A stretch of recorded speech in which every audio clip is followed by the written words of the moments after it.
Shalom, Bapak Ibu, Saudara-saudari yang terkasih dimanapun berada. Damai sejahtera buat kita semua dari Tuhan kita Yesus Kristus. Seperti biasanya setiap hari kita merayakan pestanya orang-orang kudus.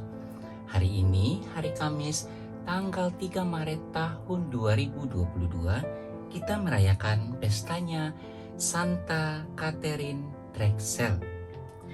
Saya akan menceritakan bagaimana kisah dan perjalanan Santa Catherine Drexel ini.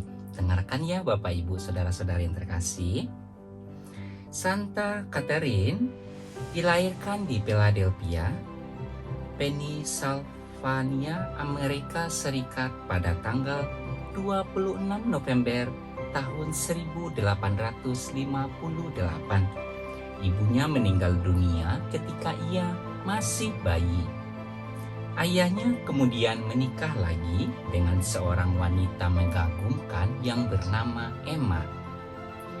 Emma merawat Katarina dan saudarinya Elizabeth dengan penuh kasih sayang seperti ia merawat anak kandungnya sendiri.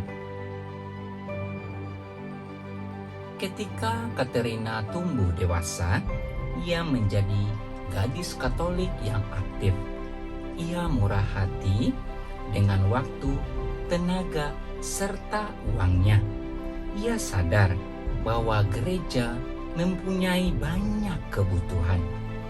Ia memberikan tenaga serta hartanya kepada mereka yang miskin, mereka yang terlupakan. Karya kasihnya bagi Yesus dilakukannya di antara warga Amerika keturunan Afrika dan warga pribumi Amerika.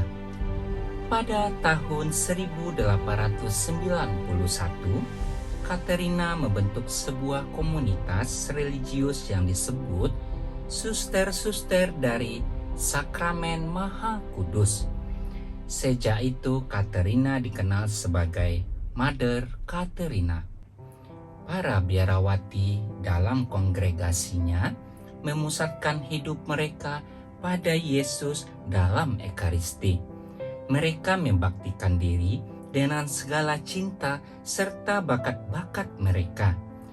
Bagi warga keturunan Afrika dan pribumi Amerika, Mother Katerina mempergunakan harta warisannya bagi kepentingan karya cinta kasih yang mengagumkan. Ia beserta para biarawatinya membuka sekolah-sekolah biara-biara serta gereja-gereja misionaris. Pada tahun 1925, mereka mendirikan Universitas Xaverius di New Orleans. Sepanjang hidupnya, Mother Katerina menghabiskan jutaan dolar harta keluarga Drexel bagi karya-karya menakjubkan yang ia serta para biarawatinya lakukan bagi mereka yang membutuhkannya. Ia percaya bahwa ia menemukan Yesus sungguh hadir dalam Ekaristi. Demikian juga ia menemukan Yesus sungguh hadir dalam diri mereka yang menderita, yang dilayaninya dengan penuh kasih. Mother Katerina wafat pada tanggal 3 Maret tahun 1955 pada usia 97 tahun. Ia dibeatifikasi oleh Santo Paus Yohanes II pada tanggal 20 November tahun 1988 dan dikanonisasi pada tanggal 1 Oktober tahun 2000 oleh Paus yang sama. Nah, begitulah Bapak Ibu Saudara-saudari yang terkasih, cerita singkat tentang Santa Caterina. Semoga kita yang mendengarkan kisahnya hari ini bisa meneladani ataupun mengikuti apa yang telah dilakukan oleh Santa Caterina ini. Dia mempunyai segala sesuatu dan hanya dipergunakan untuk jalan Tuhan. Sungguh suatu karya perbuatan yang sangat luar biasa, dan Tuhan Yesus sangat menyayangi Santa Catherine ini. Tidak ada waktu yang terlambat. Segala sesuatu yang diberikan oleh Tuhan kembali lagi dengan kita berbagi kepada sesama. Semuanya karena Tuhan kita Yesus Kristus. Berkat pertolongannya kemanapun kita berada akan selalu diberkati, dipegang oleh Tuhan kita Yesus Kristus. Bapak, Ibu, saudara-saudari yang terkasih, saya mohon pamit dulu dan akan melanjutkan bacaan liturgi dan juga renungan harian Katolik hari ini. Terima kasih sudah selalu mengikuti untuk mendengarkan cerita-cerita yang menarik bagaimana tentang para santo dan santa memuliakan, membesarkan nama Tuhan kita Yesus Kristus yang maha besar. Terima kasih, Tuhan Yesus memberkati. Hari ini, hari Kamis tanggal 3 Maret tahun 2022. Bacaan pertama diambil dari kitab Ulangan 30 ayat 15 sampai 20.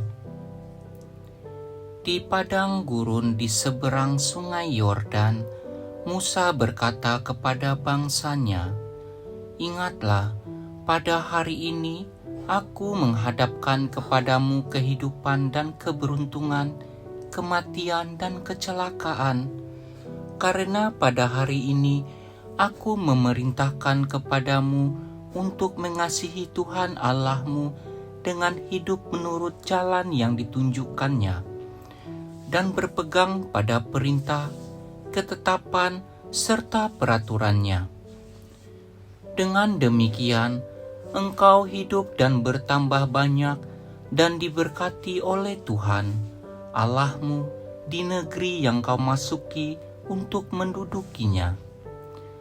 Tetapi jika hatimu berpaling dan engkau tidak mau mendengar, apalagi jika engkau mau disesatkan untuk sujud menyembah kepada Allah lain dan beribadah kepadanya, maka pada hari ini aku memberitahukan kepadamu bahwa pastilah kamu akan binasa dan tidak akan lanjut umurmu di tanah kemana engkau pergi menyeberangi sungai Yordan untuk mendudukinya. Aku memanggil langit dan bumi menjadi saksi terhadap kamu pada hari ini. Kepadamu kuperhadapkan kehidupan dan kematian, berkat dan kutuk. Pilihlah kehidupan supaya engkau tidak mati, baik engkau maupun keturunanmu, yaitu dengan mengasihi Tuhan Allahmu, mendengarkan suaranya dan berpaut padanya. Sebab hal itu berarti hidup bagimu dan lanjut umurmu untuk tinggal di tanah yang dijanjikan Tuhan dengan sumpah kepada nenek moyangmu, yakni kepada Abraham, Ishak, dan Yakub, untuk memberikannya kepada mereka. Demikianlah sabda Tuhan. Syukur kepada Allah. Inilah Injil Tuhan kita Yesus Kristus menurut Lukas. Dimuliakanlah Tuhan.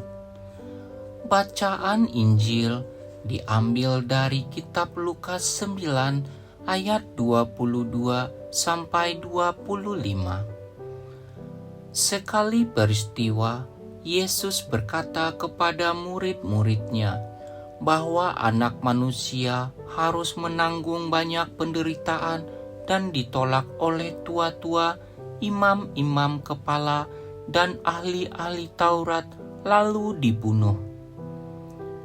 Tetapi dibangkitkan pada hari ketiga. Katanya kepada mereka semua, "Setiap orang yang mau mengikut aku harus menyangkal dirinya, memikul salibnya setiap hari dan mengikut aku. Karena barang siapa mau menyelamatkan nyawanya, ia akan kehilangan nyawanya. Tetapi Barang siapa kehilangan nyawanya karena aku, ia akan menyelamatkannya. Apa gunanya seorang memperoleh seluruh dunia, tetapi ia membinasakan atau merugikan dirinya sendiri? Demikianlah Injil Tuhan. Terpujilah Kristus. Renungan Harian Katolik hari Kamis tanggal 3 Maret tahun 2022 adalah kesekian kalinya Yesus memberitakan kisah sengsaranya. Ia menyatakan diri bahwa akan ditolak, menanggung banyak derita hingga dibunuh dan bangkit pada hari yang ketiga.